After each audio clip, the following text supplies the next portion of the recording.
a rapture hi loina ong pai ding pai ve ngak la hoi i pa ilung tang a fula i piak na paong pai ta ding ai chen nuam sin te to ni chang poti mi te to ni chang kong mu khatam ileng khom khatam i hon pa khut ma pon ien khom khatam tau pa ke na ding na ki kem siang thawing hak salwa che i hitui alwan chiang ong nu sat pola i pang khatam ai ke le amai zum hum pola i pang khatam mo tu ni ithulu ding pen glorification min than sakna ai ke le wang let sakna chi na hot khiat na lampi huam pi te isut lai takina paseng nong sap na ai ke le kha seng thoin mo ong ki phok sat na jesu ki sam i hi lamong tel sakna tua zo chiang ina amo kim lai dik lo pi dikong tan sanga justification conviction justification tua zo chiang ina nung kala igen bangale sanctification ong sian suwa to na za bel mo na nei loina van tungi tun madong ki om kein te a hi zong ina mo na hit ong zo to sak ong kal hia ong siang to sak si nong kali ni ke na tu kala ding pen tua siang to na izo chiang to pa jesu ong pai lai ta ki ding mo ai ke le isi hi ti ding mo thei khang a zong in tua chiang a thu ong piang ding pasian ina tak sa thak ong pia ka nun tak na thak ong pia ka tua wang let na ine ding pen tua pen he tu nei sut ding min than sak na glorification ki chi mo tua sut ding hi man he pina to hu na to pa kyang ong ngen ding thung en ni wang lian pasian o lungdam ong ei nang mai na poti mi te biakin dim phit phetin ong puak ton tung na hi man lungdam kong ko he na tu te in to pao gil kialin na anwak ding nga kwa na kamal to anong vakin la ong gilwa sakin sin kong thum he kaya thugen ding pa ma zong na kamal to ong va sakin ka ve kunong gilwa sak khomin la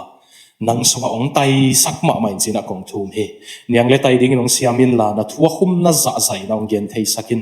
to pa jesu min kong en kong thum he amen ilai siang tho bul phu pen zo hang masa alian thum aneu khat pan thum hiding in atune sut ding dena som ni le gel som ni le kwa zong pen bel mai lama sut mai ni na hi ung sut pi lai leng ong sot lo ding man khat na le ni na le thum na sut suk ni na aslai ta abana pai leng sermon apan hi ziaw ta hangai mo i slide apan pai ni mo san okay next min than sak nai ke le wang let sak na ang ching ina ke jong aslai kamu pat nai sianu bol hin mo ina ken jong den a chiang tan bek muin tu pen ke jong amu pan he nge tun greek paw ina glory min than sak nai ke le wang let na ki chi pen doxa ki chi na doxa chi pen kung gen sama bang ina doxology thu pa hem te ong pia pasien sin doxology la isak ma mai kele pasia pa pasien om pi na ta pa jesu kha siang tho chia thu pa ki piak pen doxology ki chin doxology pen doxa kamal pan ki lai na mi kang pa in glory ki chin wang let sak na min than sak na tang pha sak chilam pang gen na ki zang na to zo chang doxa kamal bul pi pan na doxa zo chi na ZO ong ki be lap to chiang ai ke le American English sang zona mule GO ong ki zap to chiang mo doxa zo G ai ke le Z ong ki be lap to chiang na to pen min thang bek no loina min than sak na glorified ai ke le glory hi no loina glorification ai ke le glorified min thang ai ke wang le hi no loina wang let sak na min than sak na chin ki sang to ina tu nia igen ding pen doxa zo hi zo ina lai siang thowa som guk ve na ki sang hi mo thu chiam thak so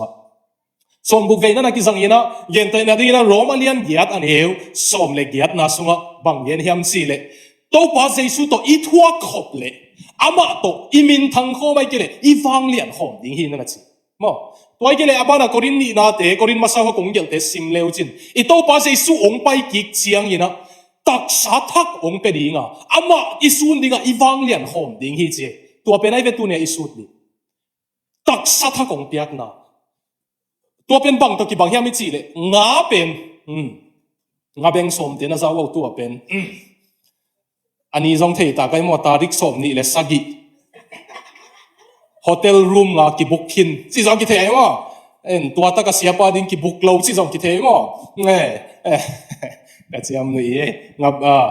ngã bên atui pi sung pan la kheleng leila kanung ta thelo wai ve mate tua za khata pasian ina van tung bek hi thing thiang lo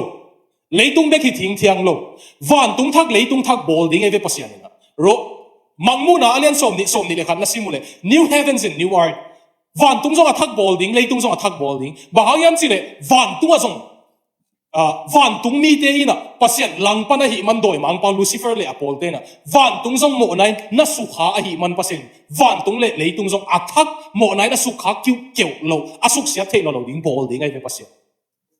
tua ta ka iom na ding ina tua i leitung tak sa to i leitung lung tang to amo the lai tak sa to om leng om thei lo ding i hi man tua mana to pa na tak sa tha kong pe ding ai lung tang thak om pe ding to mana dana ilai siang tho sim na zo hang masa alian thum aneu thum na bang gen hiam se aneu ni na bang gen hiam sile kalomi teo ate pian zia ding tak tak atelin hong kinat nai lo hangin tuin pasian ta te hi ahi zong in kri hong kilat chiang in ama pian zia ahi bang tek tekin muding hi manin ama ibat na ding thu tel takit i thei hi za hi tu pe ama bang ding hi hang chi se nei C.S. Lewis ina Oxford te mi pilpan bang chi gen hiam si tu lai taka Christian pasian to akizom tak tak athanem pen the weakest Christian nambu the Christian thanem pen na chi nangon ton tunga eternity a om ding dan mule chin tun amu the hi le chin abe ding in zet na muding hi te chi ben wam mai abaya kun wam mai ding hi te chi Christian thanem pen na chi zong ton tunga pasianina akilam dang sak chiang tak sa thak apyak chiang a om ding bang ina tun amu the hi le chi abaya kun sukin ben wam mai ni te chi Christian hat pen jelo athanem pen nango alang khan lewa Christian lo mi hoi pen thupi pen a hau pen na chi nangon ton tunga om ding dan pasian to ki zom lo khat ton tunga amel ding mu thei le chin na zan mang a se pen sang in jong se zo ding ai man law ina tai ni te chi le we nung zaw e tu pen khang no te tel ding ina bikan ka bong sang pang ni na if you see the weakest Christian right now as how he or she will be in the future in eternity, you would be tempted to worship him or her. But if you see a non-Christian, a non-born-again, Bible-believing, Jesus Christ-believing person as he or she will be in eternity, you'll run away because it will be worse than your worst nightmare. Pasian to akizom lo hat pen ton tunga hela va mutheilen na selo ta dinga hi man kiki ding kilau dinga ayang pasian to akizom athanem pen nangon a weakest nangon pen pasian ina thupit na apiak tak pi chang muthei hi leng abedi nga ze na om mai ding hi che tua hi tu ne isut ding nangak law ya nakiang watek na enun la ton tunga na mel ding mun am sim na kichidio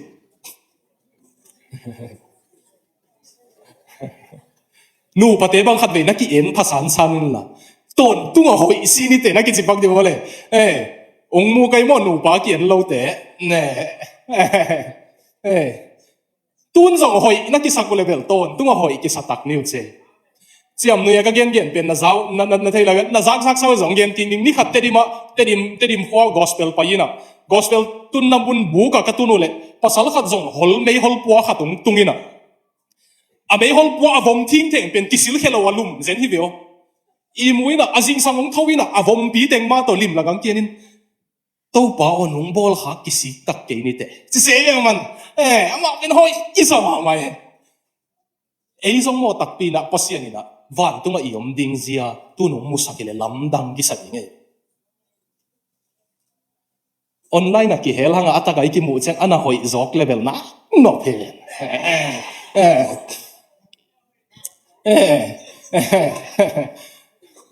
tun tua sang hoi zotek lai ding chang ina siat ding dan mo ton tua pen glorification pasian to min thang hom wang le tua pen bang chi ding chi le zo hang na ngonin a hi dan ding lian ken tel keng a hi zong ina jesu to ki bang ding yang chi pasian bel suak ke ni ai zong ina pasian a hi lo pian sak a piang sak pa khat pian sak mi khatin asut thei ding za sun ding i ve ka kamal din zo atel lo pialing itel sem hia na apiang sak pa khat pen apian sak khatin asut thei ding za pasian sunam ki bol ding ai pasien isun lo na ding om sun pen piang sak pa pasien a hi na creator a hi na sun lo ding hanga ai song adang khem pe wa jesu to ki bang tek ding hiang chi tua lai song akam mal zat pen mo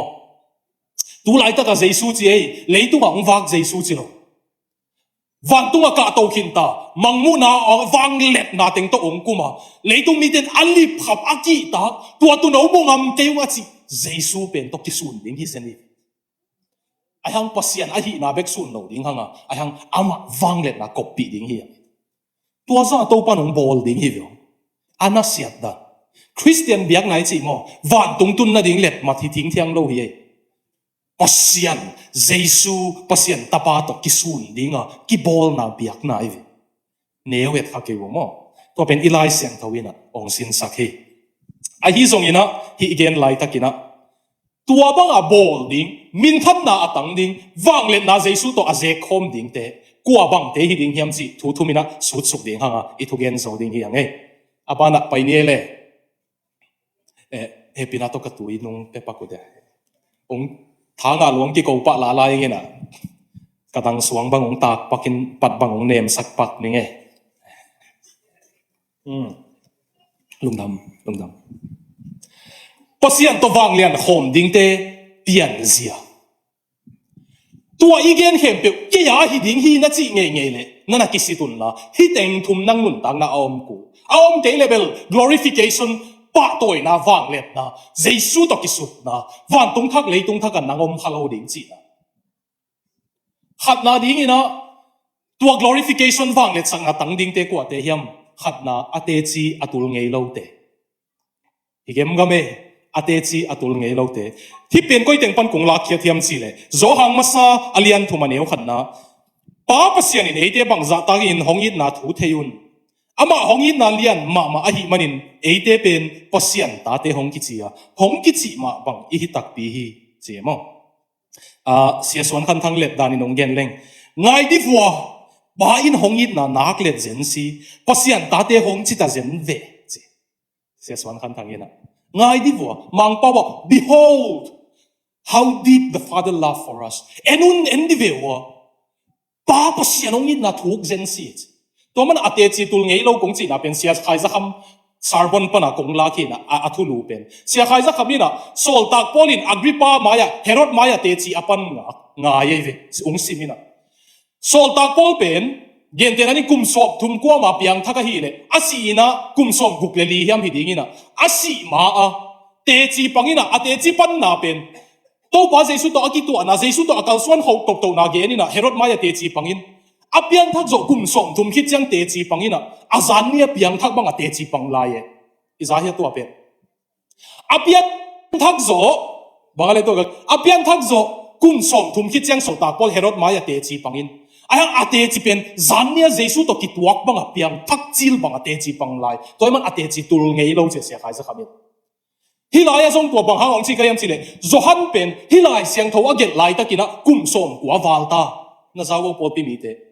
zo hang pen dung zui teng la ka asi hak pen hi na kum som kwa walta patmo sopia tek niu miawa umtai na kum som kwa wal hin nung nangona zong apasianin ahot kiat na ta dinga asim na jesu hi na bang anei dinga asim na ngai su chiang nu ve hi za lom loma ongin na lamdang si chi lai mo ki dio popi mi te kapian thak na sot lota na chi khau hi kapian thak na sot lota lob zo non keng na chi khau hi hi pa apian thak zo kum som gu ki tai na pasianin ama ai zen lamdang salai hi dio pasien happy na atan khak zen pasien ta asima om khak zen pen lamdang salai zen iwa kum som kwa wal hin ta mi tam pi piang thak lo loka na piang thak khak zen lamdang na salai hi to pan puwa ta kong sak pa toy ta kong sak lamdang na salai hi si pi ta kong sak lamdang na salai hi lamdang na sak no lo ni bel mo na te chi atul hi dingina van tunga kimulo khathei pasien nei tak ten mo pasien in ama ai thak zen lamdang saden no lamdang na saden utam te chi tul ngei lo sia khai za khamin belama again na tha do pa again hi na testimony chul ngei lo chi na man testimony tul ngei lo ken bel testimony pen ei pawin testimony chi ve ngina no bang china sao tam thei kengina testimony tul ngei lo phat ve ve ada hoi pen zo mi suka ite chi te tul bai thei lo ai ve ite chi te tul bai thei lo pasien it na hong amok na da na ngai sunina thi ning niang lam dang sanon lo bai thei lo ai ve ngo kum som kwa wal kin zo hangina endi vo hi sa lo ma ong yi ata ding ang sim je to la ya behold endi vo chi pen mo akamal pen tu lai mang pau da ale di le mo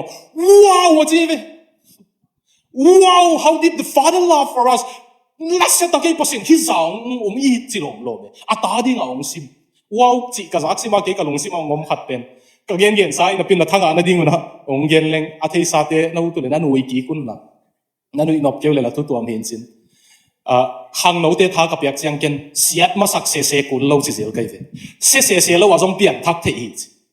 piat ma sa se lo wa jong pian thak thei hi mo na tam pi bol lo jong pian thak thei hi ba hang yam si le mi hoi a ong piang thak te ben ze et na tom nei zo hi chi kham thei khong zu khong don kin sa ong piang thak te pasien adi ong ki sa tu chiang jong ze et na tam lu e Norway ka pa ya hotel hoi mama first class ang tung sa ko chen Norway to gen dia pai ilu then le beer le lenga zu na om thin ten pai hotel sa pian thak mai le nuam sin chia chi to et lo le dasbin a hiat ki thwai ze et na ke adon ngei ka hi manom ang sia kam sin hup ki chi khat Korea to gen ding a samuna lam ka te vo pai Amazon first class hotel a tung sa ko chenga lut a refrigerator a fridge pen a zi hete ta pen a hon le beer le zule whisky tuam na di mai cha pol khat na chilu na val ke un mo di mai changa aba pen aneu pana zu don ngei ngiat lo wai changa aze na sa om vet lo ko ki ke aman lam ka khang no khom pe thum genin no pol hi leo chin bel na hon phe tu na wa me ching yu te chi tua kamal hi zo hangina sa wow hi sa lom ma pasen ong i chi advertisement khata pasal hon beer saya hong le wow china nu mei tebel to beer sai teng pen pai pe luna kong kha khata hon le khedap tul sang vi ve di mai chega chi ke len ke ling liang mo ai gu he mai mo nu mei te pen khedap vi ve cha my goodness ja ling ke mai mo korea te bai le ai gu sarange kang je de ma ei na ai hang chiam noi so kha dek pa nge nuam salo kha je ka ka gen nop na zo hangin agri kammala azat pen ale ding dan den ale thile wow lam dang take tua pen zana piang thakin tu ni a chi lo kum som kwa upa hita apian thak jesu azui zo kum som nga afal khinita tua na ngona pasien it na lam dang sa sa ngai nidang lam kalama pasal khatomina India lama mi te chi hoi te ngai koi hoi asak teng gel hiai na ama te chi dana mi la ka gen gel hian min zong ngai nop sain te chi pang dinga sam koi ni khat singa ki chi hwa khata zin le papi khatina na te chi na testimony agala pa na za khaunga ko bia ki na zong ung pangina chi le pa gen ka te chi mang sak chi agel hian na lai dal pen mang sak khai chianga lot nga loi cha ken ka te chi mang sak chi ei pola penite chi tul bai thelo amang khongom thei dio lai siang to ka first year kumuna kalompa to missionary sem Eric Swan takin ithugen na ngai dingin ong phin pak lenga ma jong pen ka first year kumwa lai siang to sangina ka sang sia teuna na testimony ungel hiaw lang submitun si ka te chi ugel ama kalompan agel hiat masak pen pohalawai chang sang sepan where's your testimony yachi le I lost my original testimony se ka te chi original pen man suai aman suwa na mo ya ko pe mi te no te chi na kyang wa tek na len leo na na te chi ko ya koi na ki chi pak de mo te chi na man suwa ta ya to pa to na ki mu tuau na man suwa bai lo hian ate chi tul ngei lo pasian it na lam dang sanon lo na hi le mi he pi hoi ma hi ke khong pasian in ong i ding mai ve i ta kai ve achi na hi le pasian to na ki gamlat dan lo pasian it na lung tang them zong abun nai lo pasien in na tang tak tak te ko ma atang dinga kilom ki sa on ke we lam dang sa ton tung ke mo zan ma zong van tung lam ka et to le Australia ka kai mo vele ji he haye no teng to ka ki thei khom lam dang sa in to pa nang ong tan he lo hi le chi si hin ta ding nga kwa ya mi nong that ke le ke song ki that hin ta ding nga hi po pi lang pia china hi teng mi ai mo to nong ki thei sang nung it na hi zen ken tu ni dong kum som le ni som le thumbang phakin da pasien it na lam dang sa lai zen kai lam dang na sa lai we no to pan tat na te chi atul ta ya sia en za sian ten rodi zalen sing to la san hu I pa hi na ka interview na zong YouTube pa omin sin aman leitung lam PhD philosophy PhD alai ve ma lai siang tho song doctorate lai ve man theology song doctorate ne leitung lam song doctorate ne sangina lecturer sem hi na pasien na sem dinga aki sap changa asang sangina asep na hola pasien na sem ai se en za sian kum som le sagi a hi hiam khata piang thak hi na ke apian thak ma pen alung tang khau ma hi to ni khat ni ta khat amau alom ta wa wakin au pen lam piang pai phe pen aman au wa hi lam thei lawin nana vo kha ina tun chenga au pan sa so mai chenga singkung tu ka in zan khowa ka a singkung tu om suak kum ngam lo se en za sian pen DM college ki chi imfala college ka dinga university pa ya pai apai le amau sangina pastor pan a chaplain pan athu gen ngai kha Peter hiteng khem pe sang ke nung it zo yam achi pen ngai khai ai ma vele ken pasien leitung khem pe sang ka it zo ya le chi ngai sun it zo lo hi ve ngo chi ngai sun khain to teng pan alung nuam theinon peace with God pasien to kilem na lung nop na nei the nei the lo wai chiang a thungen men lung nop na nei thei ton lo chang Billy Graham lai khak Billy Graham lai khakin Billy Graham mo lung nop na nei thei keng pasien to ke ki kala bang ka chi ding yam chi lai khak le Billy Graham ina alai bu peace with God pen khak ai le Billy Graham alai bu khak ama to Billy Graham lai bu to in chi ina ke pasien zong ding I lo wa pai ni ngei chin in kon pi teng kyang ge ni alo wa pangzol pa na mata kilometer nga khom alo wa vokia kal khat sung alo wa thu vong em Billy Graham lai bu le lai siang tho sim bang ma nga tuan lo yang thak thei tuan lo chia kik akal kik chang kwan leo leo nga tuan lo chia kik kal thum sung pasien zongina akal thum na vomu pat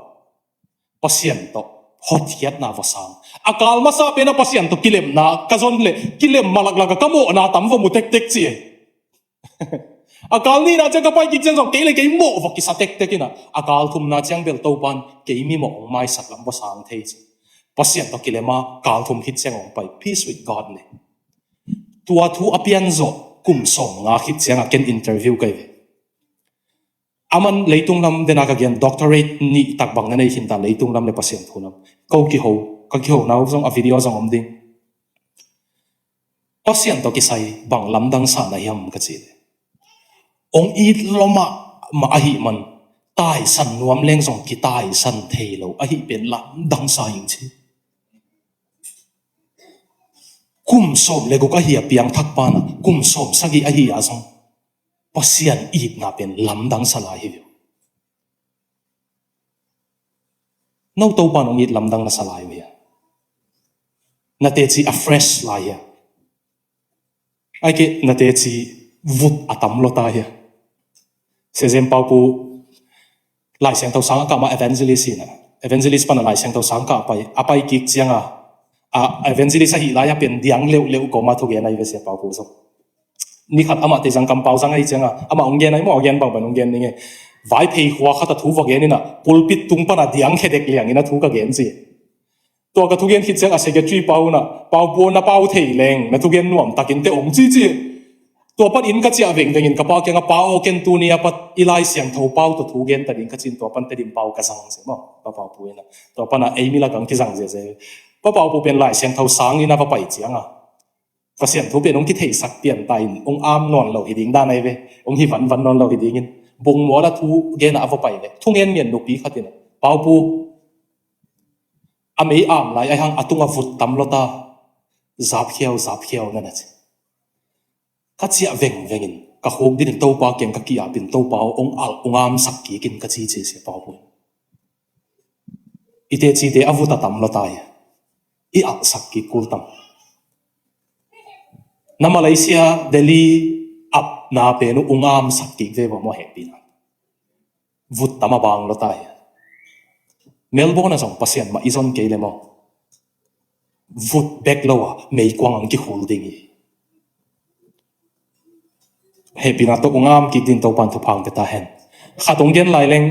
alai bung toy ding ka chi le mang hil khai ngi na ta khong ni chang na ki mang hil thei tai na in Calvert kichi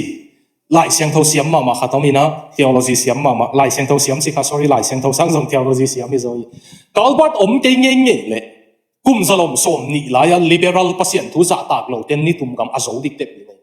Calvert in theology ngel sang evangelical theology ben hat ki kai koita Roger Olson in bang chigen hiam sile Calvert in alaibu dogmatic kichi a theology ongel le liberal pasien thu a hining nya angai sun nu len nu pa le pa ki ten jong phamo okay achite ai lai siang to jong pasien kamal ki helin te pitak pi ki achite tua te kem ma bom hiat ma bang hi che zo loi chang bom hiat ma bang hi che Calvert pen theology ki za tak ma hi ai atek chang asi ding kon che America ni khat lecture pia ten tan pia va paina aten tan piak na kum hi za sum pasien thu na su chu kit chang bang thu pi sapen na hiam Calvert to chi Calvert ina pasien thu hi za ve ka su kit chang lam dang ka sak pen pen bel Jesu in ke yong it ka thei hi lai siang thawin ong gen hi chi thu pi sapen ing Jesus loved me this I know for the Bible tells me so Jesu hong it ka thei hi lai siang thawin hong gen hi chi pen kum som kwa sa hat na hi chiang song na la pi ding ayo na te chi tu sak ke yo he pi na to vut dim sak ke yo van tung pa toy na nga ding ten pasien ina awang len na akop sak ding te pen ate chiu tul nge lo ding hi zo ha nga kum som kwa aphak chiang song tul lo hi ani na ding na hi be gen leng song gen te ding ang abana pai suk ni na apasian ading in tel hel thuak ngam hi sim khom pang ne to ani ina pen apasian ading in tel hel thuak ngam hi zo hang masa alian khat aneu ni na dena isim na ban sim leng kalomi teo e te pian zeding tak tak atel takin hong kilat nai lo hangin tuin pasian ta te hi ai zong in kri hong kilat chiang in ama pian zia a hi bang tek tekin muding hi man ama ibat na ding thu tel takin the hi sorry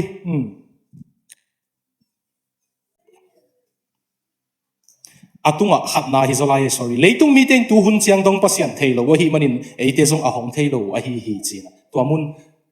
zo hang masa alian khat aneu khat ding hi zolai ni nang koi khai nge na mo sorry ani na pen na he kun la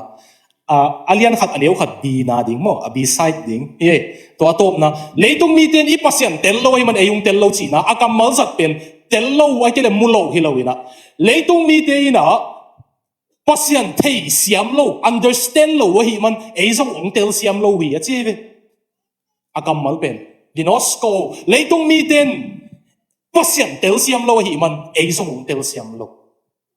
Christian tak na hi pasian ading anun tak som tak na hi piang tak pi na hi closet Christian hi lo hang lo ten na ngai wo tu pen if you are not a closet Christian na puan busunga akisel sim Christian na hi ke ya pasian ading a leitung anung tangam Christian piang tak pi na hi le minong tel hiam ding ai ong tel siam lo ding u bang hang yam chile api pasian jong tel siam lo wai chiang nung lama song ka gen RC Sprolina ahang tu hun jang summu na to kisai ki gen jang investment to kisai ki generational wealth to pi ki sama mai ve ahang ha na ki pesuk to pi ki sak mawa to pi luwa ai hang RC Sprolin ahang million company anei upen ama upa pen ama din nusia ina lai siang to wong sina thu gen khasum tom chik nei ong hi pen ai in kon pi den lam dang sama ma hai sama ai hang wang tung pasen thu pi sama mai ve leitung mi to Christian pe i values ki bang thei lo thu pi sat ki bang thei lo piang thak tak pi lo zo mi te to thu pi na sa ku ki bang thei ai le mo na ki si ku kul chin a he pasien thu lung gul tak pi lo biakin hom mi nam ki pol na ba angai sun thil thial te to luang hom thei na hiu le pasien nei lo si na hi le lo se pasien nei tak pi te leitung in tel hia le tel hian oi chiang nung zui ma sa that leu John MacArthur ki chi America thugen lai siang tho su chiam ma khat a hau ma pheu khatamina covid laya zong abiakin khak nuam lo mas zong zang nuam lo ai changa thongin bang a koi so moi ve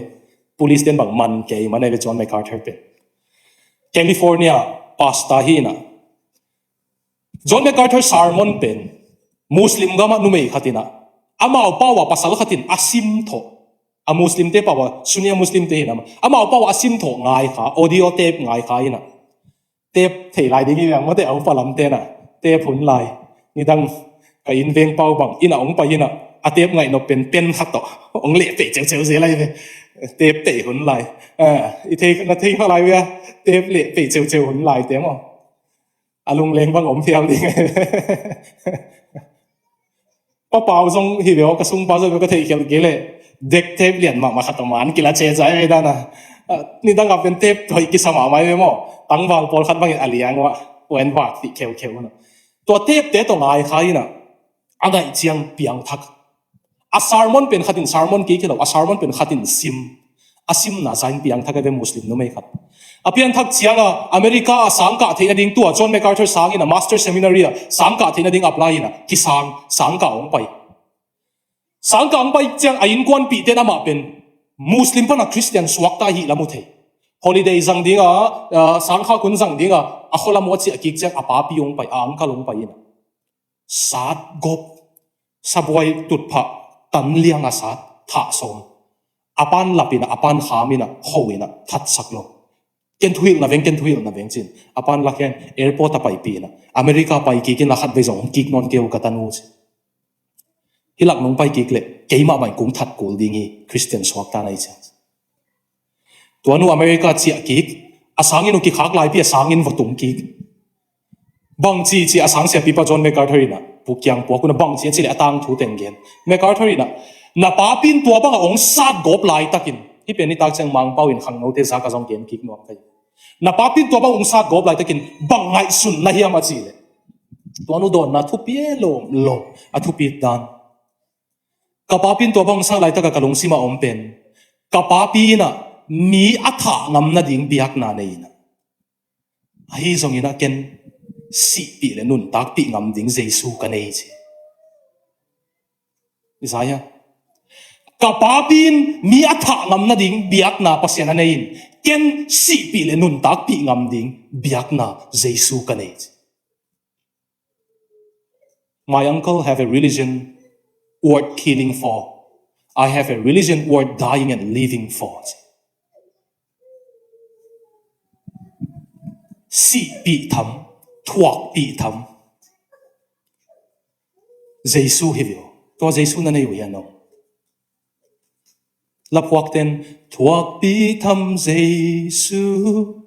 si bi thăm Giêsu là chỉ vậy mà đại bi thăm Giêsu tel hel thuộc bi thăm Giêsu min đại bi thăm Giêsu là này vậy lấy tung anh min đại bi ngam kêu lệ van tung anh kapa maya song ken kong min đại bi cái gì ngắt chỉ Giêsu ấy không lấy tung anh nông zoom biểu lệ van tung a kong zoom pi ding hi che no Jesu ne na nei manun tel hel na thua ko ya van tung a pasien na pa toy ding mi te ate chi tul ngei no hi a pasien a ding in tel hel thuak ngam hi na pasali nong tel hial ya Jesu thupi na saklon man na zi nong tel hial ya na nu na pa nong tel hial ya na lom na gwali nong tel hial ya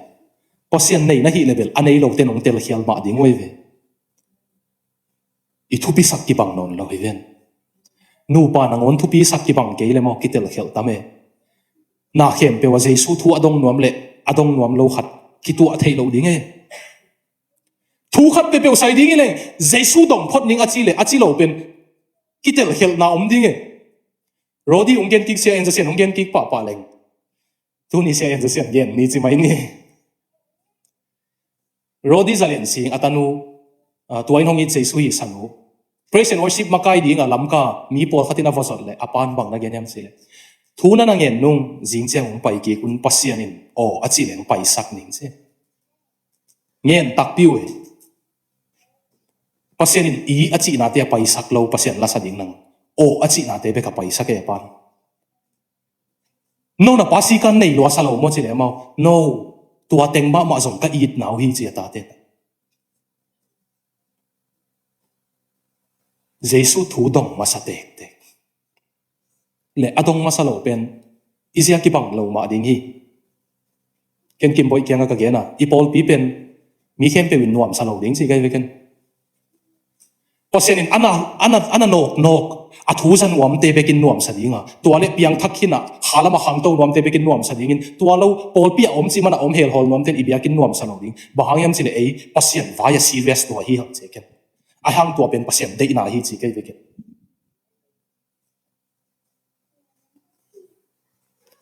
a hang tua pen pasien de na hi na satu le saun la na vatu le vatun tuai ke le ka kampan kung lok he ding hi che pasien se hi a zong hi no we rik kamala si se koi mama lok hi a chi kamal zang okay abana pai ni e imut swaki om ta ya om lo ma isim hom de athum na ato pa ading in ki kem siang tho hi zohang masa alian khat aneu thum na khri asyang tho ma bangin ama to ki pat ding alamen khem pe win song anun tang nau siang tho sak ding hi chi Charles Swindoll pasien thu gen siam min thang ma America Japan ga laya Japan a lieutenant a om khai na ma